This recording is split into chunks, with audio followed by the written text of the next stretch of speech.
আল্লাহ আমার রব, এই রবি আমার সব।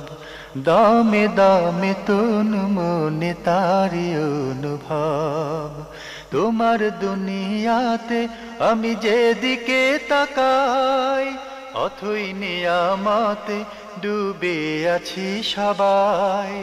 পাক পাখালির গানে শুনি তসবিহ কালো রব, তসবিহ কালো রব। আল্লাহ আমার রব, এই রবি আমার সব। আসসালামু আলাইকুম, আলহামদুলিল্লাহ, আসসালাতু ওয়াসসালামু আলা রাসূলিল্লাহ।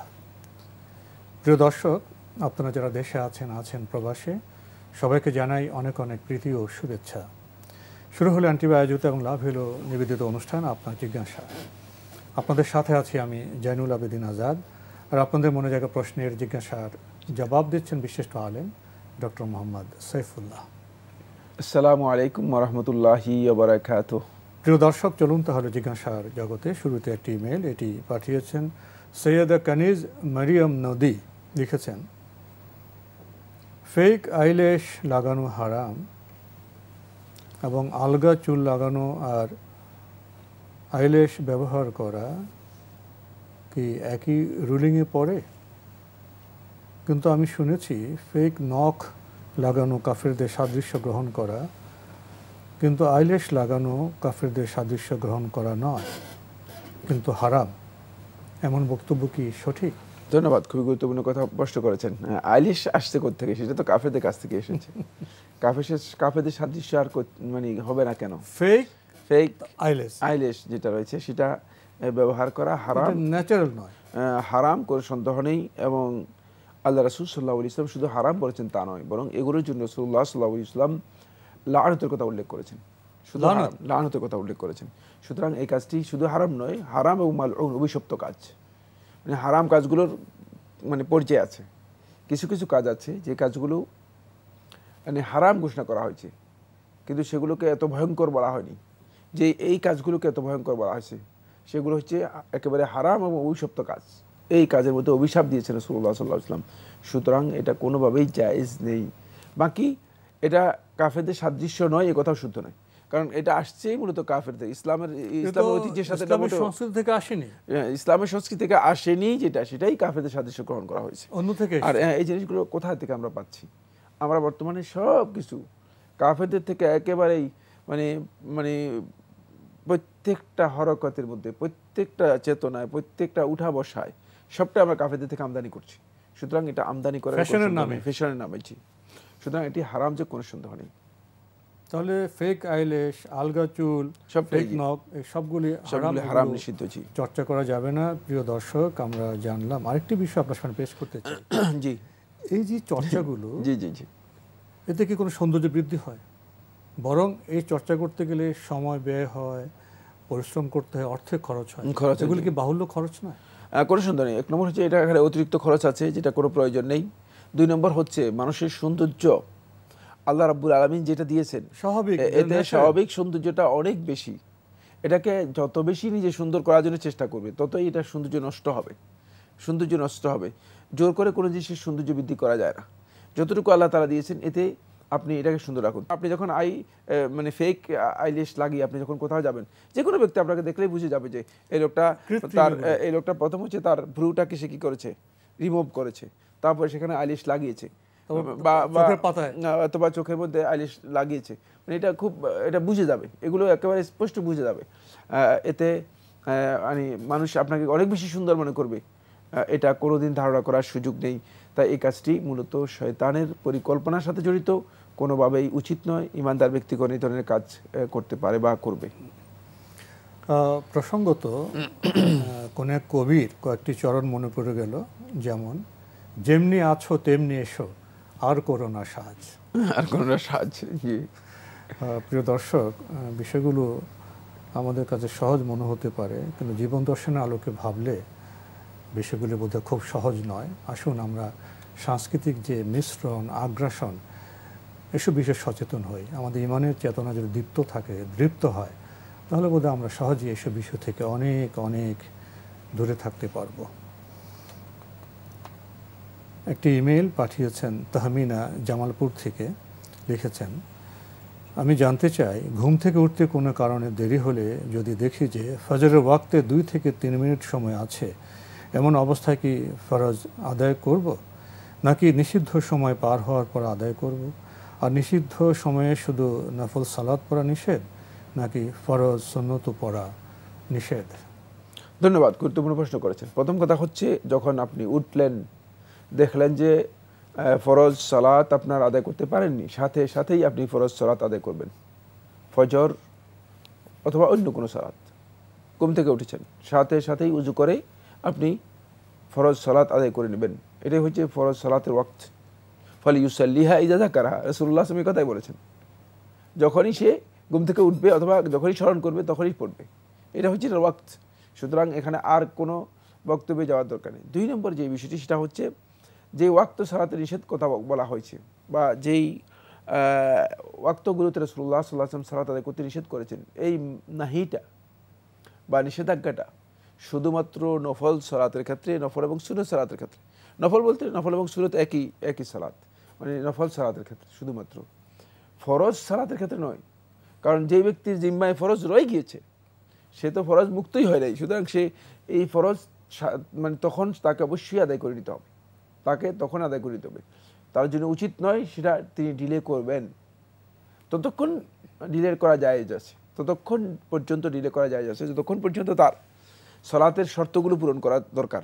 যেমন তার গোসল যদি ফরজ হয় তাহলে গোসল করে নিতে হবে, যদি উজু মানে তার উপর ওয়াজিব থাকে বা ফরজ থাকে তাহলে উজু করে নিতে হবে। মানে এই এতটুকু পর্যন্ত ডিলে করা জায়েজ। মানে সালাতের শর্ত যেগুলো আছে, সেই শর্তগুলো পূরণ করার জন্য যতটুকু সময় দরকার ততটুকু সময় পর্যন্ত ডিলে করতে পারবেন, ততটুকু সময় পর্যন্ত আপনার জন্য ডিলে করা জায়েজ আছে। বাকি এর চেয়ে বেশি সময় আপনি ডিলে করবেন না, এর চেয়ে বেশি সময় ডিলে করা আপনার জন্য জায়েজ নেই। জি, তাহলে ফজরের ওয়াক্তে 2-3 মিনিট সময় থাকলেও তাকে তখনই জি ওযু করে নামাজ চলে যেতে উজু করে সালাত আদায় করবেন। জি, এখানে আপনি বলেছেন যে নফলের সাথে ফরজের পার্থক্য আছে। পার্থক্য রয়েছে, বড় পার্থক্য রয়েছে। জি, আমরা দুটি গুরুত্বপূর্ণ বিষয়ে অবগত হলাম। প্রিয় দর্শক, আমাদের হাতে আরও একটি ইমেল, এটি পাঠিয়েছেন আশরাফ ইতামিন। লিখেছেন, কেউ যদি সুদের টাকা দিয়ে নিজের দেনমোহরের টাকা পরিশোধ করে তাহলে সেটা কি জায়েজ হবে? দেনমোহর আদায় হয়ে যাবে, কিন্তু তার এই কাজটি হারাম হবে, যেহেতু তিনি নিজের জন্য সুদকে হালাল করে নিয়েছেন। সুতরাং তার এই কাজটি ভয়ঙ্কর ধরনের হালাল হবে। যদি সুদ হারাম মনে করে থাকেন তাহলে হারাম হবে, আর যদি সুদকে হালাল মনে করেন তাহলে কাফিরি হয়ে যাবেন, ভয়ঙ্কর অপরাধ। সুতরাং মানে সুদের টাকা দিয়ে যদি দেনমোহর কাউকে দেন, তার দেনমোহরটুকু আদায় হয়ে যাবে, কারণ টাকা তো দিয়েছেন। এই জন্য যিনি টাকাটা রিসিভ করবেন তার পাওনাটুকু আদায় হয়ে যাবে, পাওনাটুকু আদায় হয়ে যাবে। আমরা জানলাম বিষয়টি সম্পর্কে। প্রিয় দর্শক, আমাদের হাতে আরও একটি ইমেল, এটি পাঠিয়েছেন ইমরান খান রাজবাড়ী থেকে। লিখেছেন, যদি কোনো মা তার স্বামী থাকা সত্ত্বেও অবৈধ সম্পর্কে জড়িয়ে পড়ে আর ছেলে যদি সেটা বুঝতে পারে, তাহলে ছেলে হিসেবে তার করণীয় কী? এই প্রশ্নের উত্তর দেওয়াও কঠিন, বলাও কঠিন। এই ধরনের মা যদি হয় তাহলে মাকে নসিহত করা যেতে পারে, তাকে নসিহত করা যেতে পারে। দ্বিতীয় প্রশ্ন সেটাই করেছেন, কিভাবে ছেলে তার মাকে বুঝাবে? হ্যাঁ, ওইটাই, মানে কীভাবে বুঝাবে আমি সেটা বলছি, নসিহতের পদ্ধতি আমি বলছি। মাকে নসিহত করা যেতে পারে যে এই ধরনের কাজ এটি ইসলামে হারাম, নিষিদ্ধ, এই বিষয়গুলো মাকে মানে সে নসিহত করতে পারে, এবং মাকে এটা ক্লিয়ার করতে পারে যে এই ধরনের কাজে যে মা লিপ্ত আছে এটা সন্তান জানে, এটা সন্তানের উপর ওয়াজিব হবে, সেটা জানে, সন্তান জানে যে মা এই ধরনের অন্যায় কাজে লিপ্ত আছে, এটা মাকে ইনফর্ম করা। কারণ মা হয়তো মনে করছে যে মানে সে মানে কেউ জানে না। 2 নম্বর হচ্ছে সেটা হলো সুনির্দিষ্ট অভিভাবককে এই বিষয়ে ইনফর্ম করা এবং অভিভাবকের মাধ্যমে মাকে চাপ সৃষ্টি করা। কারণ মা তো আসমান থেকে হঠাৎ করে মা হয়ে যায় নাই, একটা সমাজ আছে, তো এখানে একটা সমাজ আছে অবশ্যই, সেই সমাজে অবশ্যই যারা দায়িত্বশীল আছে, বিশেষ করে তার যদি পিতা থাকে অথবা তার যদি ভাই থাকে অথবা তার যদি চাচা থাকে, যাদেরকে বললে তার উপর কর্তৃত্ব করবে এবং তাকে এই বিষয়ে বারণ করতে পারবে, বাধা দিতে পারবে, শাসন করতে পারবে, তাদের কাছে বিষয়টি মানে ইনফর্ম করা, তাদেরকে বলা যে এই ধরনের কাণ্ডে তিনি জড়িত, আমার মা কিছু বলতে পারছি না, আপনারা তাকে মানে নসিহত করুন, তাকে সতর্ক করুন। এরপরে যদি সেটাও সম্ভব না হয়, মানে সেখানেও যদি কোনো কার্যকর না হয় থাকে, তাহলে সমাজকে, মানে যেহেতু সোসাইটির সাথে জড়িত, সোসাইটির হকের সাথে জড়িত, সমাজকে এই বিষয়ে ইনফর্ম করা, যাতে করে তার এই বিষয়ে সমাজের কাছে তিনি দায়বদ্ধতার কারণে এখান থেকে দূরে সরে আসেন, এই দায়বদ্ধতার কারণে এখানে দূরে সরে আসেন। আর এই ক্ষেত্রে মায়ের সাথে সন্তান কিন্তু যথাসম্ভব অসৌজন্য আচরণ করবে না। সন্তানের সতর্কতা সৌজন্যমূলক আচরণ করবে, যথাসম্ভব সৌজন্যতামূলক আচরণ করবে, অসৌজন্যতা করবে না, দুর্ব্যবহার করবে না, কিন্তু কোনোভাবেই মাকে ছাড় দিবে না।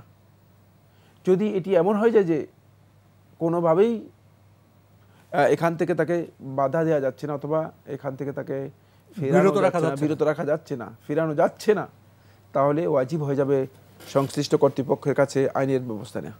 কারণ ইসলামী শরীয়ত এর সাথে আইনের সম্পৃক্ততা রয়েছে, মানে জাতীয় অথবা দেশীয় আইন আছে, যে এই দেশীয় আইনের মাধ্যমে আইনের অধীনে তাকে বাধ্য করে দেয়া। কারণ সন্তান যখন দেখবে যে মা এই ধরনের কাজে নিয়মিত হয়ে গিয়েছে, অথবা মা বেবিচারের সাথে সম্পৃক্ত হয়ে যাচ্ছে, তখন অবশ্যই মাকে সতর্ক করতে হবে। সেক্ষেত্রে সর্বোচ্চ কাজ হচ্ছে যেটা, তাকে আইনের কাছে সুপর্দ করে দেয়া। তাহলে অবশ্যই তিনি এই ক্ষেত্রে আইনের মুখোমুখি হবেন, এবং আইন তাকে অন্যায়ের প্রতিরোধে যে চেতনা, সেই চেতনা, জি, আইন তাকে অবশ্যই এক্ষেত্রে সতর্ক করবে, অথবা তাকে বাধা দেবে, বিরত রাখার জন্য চেষ্টা করবে। আমরা খুবই গুরুত্বপূর্ণ একটি বিষয় অবগত হলাম। প্রিয় দর্শক, আমাদের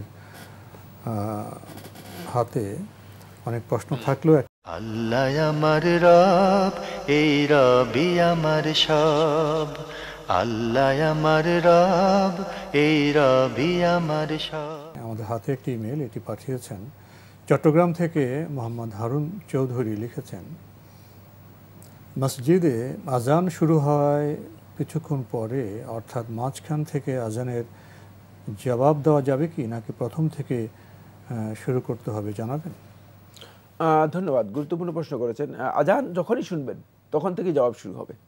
মাঝখান থেকে জবাব দেবেন কেন? আজান শুনছেন যদি শুরু থেকে, তাহলে আজানে জবাব দেবেন। আর যদি মাঝখান থেকে শুনেন, তাহলে যখন থেকে শুনছেন তখন থেকেই জবাব দেবেন। তাহলে অবশ্যই আল্লাহ রাসূল সাল্লাল্লাহু আলাইহি ওয়াসাল্লাম যে ওয়াদা করেছেন, যদি কোনো ব্যক্তি আজানের জবাব দেয়, এমনভাবে বলে, তাহলে রাসূলুল্লাহ সাল্লাল্লাহু আলাইহি ওয়াসাল্লাম তার জন্য জান্নাত এর সুসংবাদ দিয়েছেন, সেই সুসংবাদটুকু আপনি লাভ করতে পারবেন। তবে আজান শোনার সাথে সাথেই জবাব দিতে হবে। আর আমাদের সমাজের মধ্যে দুটি ভুল আজান জবাবের ক্ষেত্রে রয়েছে। একটা হচ্ছে, দেখা যায় যে অনেকেই মনে করে থাকেন যে আজান যখন হয়, মনে করেন যে সবার পক্ষ থেকে একজনে আজানের জবাব দেন, আমরা কথা বলি। এই কথাটি শুদ্ধ নয়, এই আচরণটি সুন্নাহ পরিপন্থী। খুব সতর্কতার সাথে এই বিষয়টি বুঝতে হবে। সবাই আজানের জবাব দিবে। 2 নম্বর হচ্ছে, আজান যখন শুরু হবে তখন আজানের জবাব দেওয়াটাই হচ্ছে সুন্নাহর নির্দেশনা। এই সময় অন্য কোনো ধরনের কথা বলা, এমনকি কোরআন তেলাওয়াত হলেও সুন্নাহ হচ্ছে কোরআন তেলাওয়াত বন্ধ করে আজানের জবাব দেওয়া। দেখা যায় সভা সেমিনার হয়, আজান হচ্ছে, স্টপ করে দেবেন, জি, পুরো সেমিনার স্টপ করে দেবেন, একজন জবাব দেবেন, অনুষ্ঠান চালিয়ে যাবেন, এটা হবে না। না, এই দুইটা পদ্ধতি সুন্নাহ পরিপন্থী, এই জন্য বলে দিয়েছি। জি, এটা অবশ্যই এই মাসালার মধ্যে আসে নাই, কিন্তু অতিরিক্ত বলে প্রাসঙ্গিকভাবে বলে দিয়েছি। জি, আমরা জানলাম বিষয়টি সম্পর্কে। প্রিয় দর্শক, আরও লিখেছেন, আজান শেষে দরুদ পাঠ করার কথা হাদিসে আছে, এটা আজানের দোয়া পাঠ করার আগে নাকি পরে? ধন্যবাদ, খুবই গুরুত্বপূর্ণ। না, সুম্মা সাল্লু আলাইয়া, আজানের জবাব দেওয়ার পরই আপনি দরুদ পড়বেন। আল্লাহুম্মা সাল্লি ওয়া সাল্লিম ওয়া বারিক আলা মুহাম্মদ, এতটুকু পড়লে যথেষ্ট। অথবা আল্লাহুম্মা সাল্লি আলা মুহাম্মদ ওয়া আলা আলিহি ওয়া সাহবিহি ওয়া সাল্লিম, এতটুকু পড়লে যথেষ্ট। আল্লাহুম্মা সাল্লি আলা মুহাম্মাদিন ওয়া আলা আলিহি ওয়া আসহাবিহি, এতটুকু পর্যন্ত পড়লে যথেষ্ট। আর যদি মনে করেন যে আপনি পুরা দরুদ ইব্রাহিমই পড়বেন, তাও আপনি পড়তে পারেন। তো আমরা জানলাম বিষয়টি সম্পর্কে। প্রিয় দর্শক, হাতে আরও একটি ইমেল পাঠিয়েছেন রুমেল ভূঁইয়া। লিখেছেন, জিনের প্রকারভেদ সম্পর্কে কিছু বলবেন, অথবা কোনো বই রেফার দিলে সাধারণ মুসলিরা উপকৃত হতাম। এই বিষয়ের উপর শেখ ওমর সুলাইমান আল-আশকার হাফিজাহুল্লাহ তাআলা একটি কিতাব লিখেছেন, আলামুল জিন, জিনের জগৎ। এই কিতাবটি পড়ে নেন, বিস্তারিত পেয়ে যাবেন। এই বিষয়ের উপর ইমাম শেখ জালালউদ্দিন সুয়ুতী রহমতুল্লাহ আলাইহি একটি কিতাব লিখেছেন, মানে সেই কিতাবও আপনি পড়তে পারেন। সেটা হচ্ছে আহকামুল জিন, জিনের আহকামের উপর যে বিস্তারিত আলোচনা করেছেন। তো জিনরা 2 ধরনের। এক প্রকার জিন হচ্ছে সাধারণ মানুষ, আরেক প্রকার জিন হচ্ছে দুষ্ট, এদেরকে মারাদাতু শায়াতিন বলা হয় থাকে অথবা শায়াতিন বলা হয় থাকে। কেউ কেউ বলেছেন যে এরা শয়তানের বংশধর। শয়তানের মানে স্ত্রী আছে কিনা, শয়তানের বংশধর হয় কিনা, এই সম্পর্কে সুস্পষ্ট কোনো বক্তব্য কোরআন এবং হাদিসের মধ্যে আসে। শয়তান বলতে কি ইবলিস? শয়তান বলতে ইবলিসকে বোঝাচ্ছি। জি, এখানে মানে শয়তান তার কি আসলে স্ত্রী আছে কিনা, তার মানে সন্তান সন্ততি আছে কিনা, মানে এইটা নিয়ে সুস্পষ্ট কোনো বক্তব্য কোরআনের অথবা হাদিসের মধ্যে আসেনি। এই বিষয় সম্পর্কে যখন ইমাম ইবনে সিরিন রহমতুল্লাহকে প্রশ্ন করা হলো, ইবনে সিরিন রহমতুল্লাহ বললেন যে আমি একটু চিন্তা করলাম, তো আমি কোরআনে কারীমের ওই আয়াতটা আমার সামনে আসলো, আফাতাত্তাখিযুনাহু ওয়া যুররিয়াতাহু আউলিয়া মিন দুনি, আমাকে বাদ দিয়ে তোমরা কি শয়তানকে এবং শয়তানের যারা মানে সন্তান সন্ততি আছে, মানে বংশধর আছে, তাদেরকে তোমরা কি বন্ধু হিসেবে গ্রহণ করতেছো, ওলি হিসেবে গ্রহণ করতেছো? এই আয়াত থেকে তিনি বলেন যে এখান থেকে বোঝা যাচ্ছে যে শয়তানের স্ত্রীও আছে, যেহেতু শয়তানের ছেলে সন্তান আছে, ছেলে সন্তান তো স্ত্রী ছাড়া হয় না, এটা একটা আন্দাজ। এই বক্তব্যকে অনেক আলেম গ্রহণ করেছেন। এই জন্য অনেক আলেম বক্তব্য হচ্ছে শয়তানের জিনদের মধ্যে থেকে স্ত্রীও আছে এবং শয়তানের সন্তান সন্ততিও রয়েছে। বাকি জুরিয়া শব্দটা আরবি ভাষায় সন্তান সন্ততির জন্য হতে পারে, অনুসারীর জন্য হতে পারে, অনুসারীর জন্য হতে পারে। তাই এখানে মানে এই তাফসিরের অবকাশও রয়ে গেছে। এই তাফসির করার অবকাশ আছে যে তারা জুরিয়া বলতে এখানে সন্তান সন্ততি বোঝানো হয়নি, বরং জুরিয়া বলতে এখানে বোঝানো হয়েছে তার অনুসারী যারা আছে অনুসারী। তাহলে এটা দুই দল হলো। একদল হচ্ছে মারাদাতু শায়াতিন, মানে যারা মানে মানুষদের ক্ষতি করে, শয়তান এবং শয়তানের অনুসারী যারা আছে তারা। আর একটা হচ্ছে জিন, সাধারণ জিন যারা আছে তারা। এরা সবাই জান যে আছে তারই বংশধর, মানে যাকে সর্বপ্রথম সৃষ্টি করা হয়েছিল তারই বংশধর। কেউ কেউ বলেছেন যে এদের মানে পিতাই মূলত ইবলিস, কিন্তু আদৌ কি ইবলিস এদের পিতা কিনা? এখানে কোরআনে কারীম এই আয়াত থেকে বোঝা যাচ্ছে কানা মিনাল জিন্নি ফাফাসাকা আন আমরি রাব্বিহি, বোঝা যাচ্ছে যে কানা মিনাল জিন্নি, সে জিন ছিল, জিনের পিতা ছিল না ইবলিস। মানে এই আয়াত থেকে বোঝা যায় আল্লাহ রাব্বুল আলামিন বলতেছেন যে জিন জাতের অন্তর্ভুক্ত ছিল, কিন্তু সে জিনের পিতা ছিল না। বোঝা গেল যে জিনদের মানে আরো গ্রেট, মানে তাদের পিতা আদি পুরুষ ছিল, পূর্বপুরুষ ছিল। কিন্তু এই পরবর্তীতে শয়তান জিনদের উপর বড় কর্তৃত্ব নিয়ে নেয়, ফলে এই নেতৃত্বটা পুরাটাই তার হাতে চলে যায়। ফলে জিনদের মানে শয়তানকেই মনে করা হয় তাকে জিনদের মানে মূল পুরুষ। এখন ইবলিসটাই হচ্ছে এখন সিংহ পুরুষের মতো তাদের কাছে। ফলে ইবলিস এবং ইবলিসের অনুসারী যারা আছে এরা হচ্ছে এদের মধ্যে সবচেয়ে বেশি সক্রিয়। বাকি সাধারণ জিন যারা আছে তাদের মধ্যে ইমানদারও আছে, বেঈমানও রয়েছে। বিষয়টি সম্পর্কে জানলাম। প্রিয় দর্শক, হাতে আরও একটি ইমেল, এটি পাঠিয়েছেন আবুল কাশেম জামালপুর থেকে। লিখেছেন, আমাদের এলাকায় প্রচলিত আছে যে কোনো মহিলার স্বামী মারা গেলে সেই মহিলা 40 দিন পর্যন্ত স্বামীর বাড়ির সীমানা ছাড়া অন্য কোনো জায়গায় যেতে পারবে না। এই বিষয়টি কি সঠিক? না, এই বক্তব্য সঠিক নয়। কোনো মহিলার স্বামী মারা গেলে তিনি 40 দিন পর্যন্ত ওই স্বামীর বাড়ির সীমানার বাইরে যেতে পারবে না, এই বক্তব্য সঠিক নয়। বরং এখানে যে বক্তব্য হচ্ছে ইদ্দাতুল মুতাওয়াফা আনহা যাওজুহা, কোনো নারীর যদি স্বামী মারা যায় তাহলে তার একটা ইদ্যত আছে। ওয়াল্লাযীনা ইয়াতাওয়াফাউনা মিনকুম ওয়া ইয়াযারুনা আজওয়াজান ইয়াতারাব্বাসনা বিআনফুসিহিন্না আরবাতা আশহুরি ওয়া আশরা। আল্লাহ সুবহানাহু ওয়া তাআলা কোরআন কারীমের সূরাতুল বাকারার মধ্যে স্পষ্ট করে বলেন, তোমাদের মধ্যে যে সমস্ত নারীগণ তাদের স্বামী মারা যায় তারা যেন ইয়াতারাব্বাসনা বিআনফুসিহিন্না, তারা যেন নিজেরা ইদ্যত পালন করে, একাকী থাকে, মানে নিজেদেরকে নির্দিষ্ট রাখে একটা জায়গার মধ্যে 4 মাস 10 দিন। 4 মাস 10 দিন তার জন্য ইদ্যত পালন করা স্বামীর বাড়িতে। যদি স্বামীর বাড়িতে তিনি থাকেন তাহলে স্বামীর বাড়িতে, এটা তার জন্য নবী সাল্লাল্লাহু আলাইহি ওয়াসাল্লামের দেখানো সুন্নাহ। সেক্ষেত্রে তিনি একান্ত প্রয়োজন, যেটা প্রয়োজন তিনি ছাড়া অন্য কেউ মানে পূরণ করতে পারবে না, এই ধরনের প্রয়োজন ছাড়া যে সমস্ত মানে কাজ আছে সমস্ত কাজের জন্য তিনি কখনো বের হবেন না। যদি এমন কাজ হয় যে কাজটা তাকে ছাড়া সম্ভব নয় তাহলে এই জন্য তিনি বেরোতে পারবেন। বাকি মানে প্রয়োজন ছাড়া অথবা এমন কাজ যেমন একজনের বিয়ে হলো অথবা যেমন একজন মারা গেল, এখানে তার যাওয়ার দরকার নেই, অন্য লোকেরা তাকে দাফন করতে পারবে, এই ধরনের কাজে তিনি কি করবেন না, তিনি বের হবেন না, তিনি বাইরে ঘোরাফেরা করবেন না। কিন্তু যদি তিনি এমন হয় যে, যেমন অনেক আছে এতদিন পর্যন্ত ছুটি পাবেন না, তিনি কোম্পানিতে চাকরি করেন, তার চাকরিও থাকবে না, এই অবস্থায় তার জন্য জায়েজ আছে, তিনি চাকরিতে অ্যাটেন্ড করতে পারবেন। যতদিন তিনি ছুটি কাটাতে পারেন ততদিন তার জন্য উত্তম। খুব ভালো করে খেয়াল রাখতে হবে, ততদিন তার জন্য উত্তম। এক্ষেত্রে 4 মাস 10 দিন তাকে ইদ্যত পালন করতে হবে। শুধুমাত্র তিনি চাকরিতে যাবেন, আবার চাকরি থেকে চলে আসবেন, আবার চাকরিতে গেলেন, চাকরি থেকে পার্কে চলে গেলেন, পার্ক থেকে পিকনিকে চলে গেলেন, পিকনিক থেকে আত্মীয়ের বাড়িতে চলে গেলেন, তাহলে তিনি নবী সাল্লাল্লাহু আলাইহি ওয়াসাল্লামের সুন্নাহ পরিপন্থী কাজ করলেন। খুব সতর্কতা খেয়াল রাখতে হবে যে যতটুকু প্রয়োজন আছে ততটুকু প্রয়োজন পূরণ করতে তিনি পারবেন, এর অতিরিক্ত কাজ করতে পারবেন না। ইসলামী শরিয়া তাকে এক্ষেত্রে একটা সুনির্দিষ্ট একটা বাইন্ডিংস দিয়েছে। এই রুলিংস হচ্ছে তিনি 4 মাস 10 দিন ইদ্যত পালন করার পর তিনি পরিপূর্ণরূপেই ওই স্বামী অথবা ওই পুরুষের ইসমত থেকে পরিপূর্ণরূপে মুক্তই হয়ে যাবেন। এরপরে তিনি ইচ্ছা করলে বিয়ে বসে যেতে পারবেন। তো আজকে আমাদের এখানে শেষ করতে হচ্ছে। আপনাকে অনেক ধন্যবাদ। আপনাকে অশেষ ধন্যবাদ। প্রিয় দর্শক, আমরা দেখছিলাম এনটিভি আয়োজিত এবং লাভ হইল নিবেদিত অনুষ্ঠান আপনার জিজ্ঞাসা। আমাদের এই অনুষ্ঠান আপনারা এনটিভি অনলাইনেও দেখতে পারবেন। ভিজিট করুন www.ntvbd.com।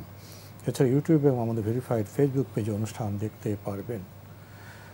শুধু আজকের এই শেষের প্রশ্নটি নয়, অনেক প্রশ্নে আমরা লক্ষ্য করি যে সহি যে দলিল তার সাথে অনেক কিছু মিশ্রণ হয়ে যায় এবং বিভিন্ন এলাকায় বিভিন্ন প্রচলন হয়ে যায়। আমরা আজকে জানলাম যে কোনো মহিলার স্বামী মারা গেলে 40 দিন নয়, তার ইদ্যত পালনের সময়টা হলো 4 মাস 10 দিন এবং তাকে একেবারে গৃহে আবদ্ধ থাকতে হবে বিষয়টি এমন নয়। জরুরি প্রয়োজনে, বিশেষ প্রয়োজনে তিনি ঘরের বাইরে যেতে পারবেন, প্রয়োজন পূরণ করে আবার ফিরে আসবেন, তবে বাহুল্য কাজে জড়িত হবেন না। কেন এই বিধিবিধান? চিন্তা করলে আমরা উপলব্ধি করব জীবনের বাস্তবতায়। চিঠি লিখুন, প্রশ্ন পাঠান আমাদের ঠিকানায়। পরিচালক আপনার জিজ্ঞাসা, এনটিভি, বিএসসিসি ভবন, 7ম তলা, 102 কাজী নজরুল ইসলাম এভিনিউ, কারওয়ান বাজার, ঢাকা 1215। ইমেল অ্যাড্রেস আপনার জিজ্ঞাসা @ntvbd.com।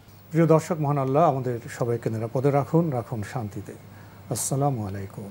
আল্লাহ আমার রব, এই রবি আমার সব, দামে দামে তুন মনে তারি অনুভব। আল্লাহ আমার রব, এই রবি।